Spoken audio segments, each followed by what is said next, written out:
અહેમદાબાદ મિત્ર ન્યૂઝની ટોપ 10 ખબરોમાં આપનું હાર્દિક સ્વાગત છે. પાનની પિચકારી મારવાના ઝઘડામાં યુવકની હત્યા. જુવાપુરા વિસ્તારમાં આવેલા સંકલિત નગરમાં પાનની પિચકારી મારવા મામલે 19 વર્ષીય યુવકની ઘાતકી હત્યા થઈ જતા ચકચાર મચી ગઈ છે. સંકલિત નગરમાં એક પ્રસંગમાં લોકો ભેગા થયા હતા કે જ્યાં હમઝા નામના યુવકના ઘર પાસે પાનની પિચકારી મારી હતી. પાનની પિચકારી મારતાની સાથે જ હમઝા અને તેના સંબંધીઓ સાથે યુવકે બબાલ કરી હતી. જોતામાં મામલો એટલો બિચકી ગયો હતો કે જેમાં હમાઝના સહિતના લોકો પર હુમલો થયો હતો કે જેમાં 19 વર્ષીય યુવકની ઘાતકી હત્યા કરવામાં આવી હતી. ગુજરાતમાં સૌપ્રથમ વખત જાળમાંથી ગણેશની મૂર્તિ બની. ગણેશ ઉત્સવ નજીક આવી રહ્યો છે ત્યારે પર્યાવરણને બચાવવાના સંદેશ સાથે અમદાવાદ મ્યુનિસિપલ કોર્પોરેશન દ્વારા એક નવતર પહેલ કરી છે. મ્યુનિસિપલ કોર્પોરેશને સૌપ્રથમ વખત ગાયના છાણમાંથી ઇકો ફ્રેન્ડલી ગણેશ મૂર્તિઓ બનાવી છે અને તેનું વેચાણ શરૂ કર્યું છે. આ મૂર્તિઓ 300 થી 500ની કિંમતમાં ઉપલબ્ધ છે અને અમદાવાદીઓ તેને ઓનલાઈન તેમજ ઓફલાઈન બંને રીતે ખરીદી શકે છે. વર્લ્ડ હેરિટેજ સિટીમાં હેરિટેજની જાળવણી નહીં. તો અમદાવાદ શહેર વર્લ્ડ હેરિટેજ સિટીની ઓળખ ધરાવે છે, પરંતુ હેરિટેજ સ્થળોની યોગ્ય રીતે જાળવણી ન થતી હોવાના કારણે લુપ્ત થઈ જાય તેવી સ્થિતિમાં કેટલીક જગ્યાઓ આવેલી છે. શહેરના સરવા વિસ્તારમાં આવેલી માતર ભવાની નામની વાવ 930 વર્ષ જૂની છે કે જે વાવ અત્યારે અત્યંત જર્જરિત હાલતમાં છે. વાવ જર્જરિત થઈ ગઈ હોવાના કારણે તેમાં આવેલા મંદિરો લોકો જઈ શકતા ન હોય કે તેના માટે બેરિકેડ લગાવવામાં આવ્યા છે. જો કે સ્થાનિક લોકો આ વર્ષો જૂનું અને ઐતિહાસિક મંદિર હોવાના કારણે ત્યાં દર્શન કરવા જાય છે. પુરાતત્વ વિભાગ દ્વારા તાત્કાલિક ધોરણે આ વાવનું સમારકામ કરવામાં આવે તેવી માંગ ઉઠી છે. અમદાવાદ કોંગ્રેસ મહિલા પ્રમુખ બેફામ. ગુજરાતમાં કોંગ્રેસને ફરી ઊભી કરવા લોકસભામાં વિપક્ષના નેતા રાહુલ ગાંધી તનતોડ મહેનત કરી રહ્યા છે, પરંતુ ગુજરાતમાં નેતાઓ અને કાર્યકર્તાઓ વચ્ચેના આંતરિક વિખવાદો દૂર થતા નથી. આ વચ્ચે અમદાવાદ શહેર કોંગ્રેસ મહિલા પ્રમુખ ઝીલ શાહના બે વિવાદ સામે આવ્યા છે. ઝીલ શાહે પોતાના જ કાર્યકર્તાને સોશિયલ મીડિયામાં સોનલ પટેલને અમદાવાદ શહેર કોંગ્રેસ પ્રમુખ તરીકે નિમણૂક થતા તેમના ફોટો પર અભિનંદન આપતી કોમેન્ટ કરવા બાબતે ધમકાવ્યો હતો કે જેના સ્ક્રીનશોટ પણ સામે આવ્યા છે. આ સાથે જ વ્યાજે આપેલા પૈસાને લઈને પણ ઝીલ શાહે અજાણી વ્યક્તિ સાથે ફોન પર બોલાચાલી કરી બેફામ ગાળાગાળી કરી હતી કે જેનો ઓડિયો પણ સોશિયલ મીડિયામાં વાયરલ થયો છે. દેશનું સૌથી સુરક્ષિત શહેર જાહેર થયું અમદાવાદ. મીડિયર 2025ના ન્યુમ બીઓ સેફ્ટી ઇન્ડેક્સ રિપોર્ટમાં અબુધાબીને વિશ્વનું સૌથી સુરક્ષિત જ્યારે અમદાવાદે ભારતનું સૌથી સુરક્ષિત શહેર જાહેર કરાયું હતું કે જેના મુખ્ય 4 પરિબળ એ છે કે લોકોની સુરક્ષા માટે 25,000 સીસીટીવી કેમેરા લગાવાયા છે.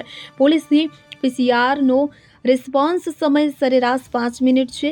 મહિલા, બાળકો અને વૃદ્ધો માટે બનાવેલી 50 સી ટીમની કામગીરી તેમજ ગંભીર ગુનાનો અનડિટેક્શન દર 95 થી 100% અને ગંભીર ગુનાઓના પ્રમાણમાં ઘટાડો કારણભૂત છે. 108 ઇમરજન્સી સેવાની સરાહનીય કામગીરી. રાજ્યમાં 108 ઇમરજન્સી સેવા શરૂ થઈ ત્યારથી માંડી જૂન 2025 સુધીમાં રેકોર્ડ બ્રેક 1.79 કરોડથી વધુ ઇમરજન્સી કોલ એટેન્ડ કરી દર્દીને તાત્કાલિક સેવા પૂરી પાડી છે. ઉપરાંત 58.38 લાખથી વધુ પ્રસૂતિ સંબંધી ઇમરજન્સી તેમજ 21.77 લાખથી વધુ માર્ગ અકસ્માતમાં સેવા આપી છે. જીવન મરણનો સવાલ હોય તેવી કટોકટીમાં અત્યાર સુધીમાં 17 લાખથી વધુ લોકોના જીવ બચાવાયા છે. તેની સાથે એમ્બ્યુલન્સમાં 94,503 સગર્ભાને તેમજ જે તે સ્થળે 57,575 મહિલા મળી 1.52 લાખથી વધુ સગર્ભાની પ્રસૂતિ કરાઈ છે. આરોપી પતિને 25,000 દંડ કરતી હાઈકોર્ટ. ગુજરાત હાઈકોર્ટમાં વડોદરાથી એક પતિએ તેની સામે પત્નીએ કરેલી ફરિયાદ રદ કરવા અરજી કરી હતી કે જેમાં બંનેની વચ્ચે સહમતિથી સમાધાન થઈ ગયું હતું. પત્નીએ એફિડેવિટ ફાઇલ કરીને પતિ સામે ફરિયાદ રદ થતાં કોઈ વાંધો ન હોવાનું જણાવાયું હતું. ફરિયાદી જાતે પણ કોર્ટ સમક્ષ હાજર થઈ હતી. હાઈકોર્ટે HIV ગ્રસ્ત CRPF મહિલા કર્મીની અરજી ગ્રાહ્ય રાખી. તો ગુજરાત હાઈકોર્ટમાં એક મહિલા અરજદારે એડવોકેટ સ્વપ્નેશ્વર ગૌતમ મારફતે અરજી દાખલ કરી હતી કે જેમાં તેણે CRPFમાં આસિસ્ટન્ટ કમાન્ડન્ટ મિનિસ્ટ્રીયલ પોસ્ટના પ્રમોશનના વર્ષ 2011ના નિયમોને ચેલેન્જ કર્યા છે. તેણે જણાવ્યું હતું કે તે પોતે HIV એડ્સ ગ્રસિત હોવાથી તેને પ્રમોશન અપાઈ રહ્યું નથી. કારણમાં એવું જણાવાઈ રહ્યું છે કે આ નિયમો અંતર્ગત સેફ 1 કેટેગરીમાં આવતી નથી અને મેડિકલ બોર્ડના અભિપ્રાય મુજબ તેઓ ઉચ્ચ કક્ષાની બીમારીથી પીડિત છે. કાંકરિયા સ્થિત દિવાન વલ્લુભાઈ શાળામાં શૌર્ય ગીત સ્પર્ધા. અમદાવાદના કાંકરિયા વિસ્તારમાં આવેલી દિવાન વલ્લુભાઈ પ્રાથમિક શાળામાં શૌર્ય ગીત સ્પર્ધાનું આયોજન કરવામાં આવ્યું હતું. આ સ્પર્ધામાં શાળાના ધોરણ 4 અને 5ના કુલ 47 વિદ્યાર્થીઓ ઉત્સાહપૂર્વક ભાગ લીધો.